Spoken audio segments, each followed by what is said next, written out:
Dobrý den, zdravím pana Milana Ludvíka, který zde zastupuje generálního partnera konference 2013, společnost ZTES Solutions.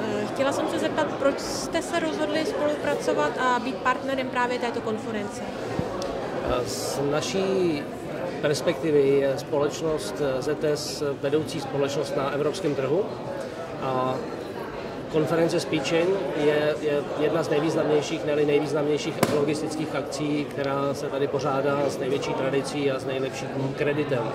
Takže to spojení je relativně jednoduché, ten důvod pro spojení a veškerá naše zkušenost doposud potvrzuje ty naše předpoklady, takže je to úplně ideální situace. Vy jste vlastně konferenci letos zahájil svoji prezentací. Co všechno jste divákům chtěl sdělit, nebo už sdělil?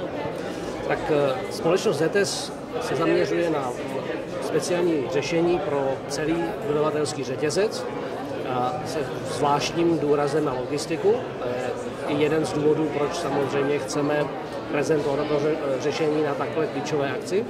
A představili jsme našim potenciálním, ale i stávajícím zákazníkům nová řešení, jak v oblasti označování produktů, balení, označování palet, tak i pro interní logistiku, tak pro veškerou externí logistiku, která se zabývá doručováním zboží zákazníkům, ke koncovým spotřebitelům. A velmi specifickou součástí našeho řešení je softwarová cloudová platforma pro zajištění traceability neboli dohledatelnosti jednotlivých produktů a tím se naši zákazníci mohou vyhnout problémům, které známe pod názvy aféra s koňským masem, s kadmium v rtěnkách a tak dále.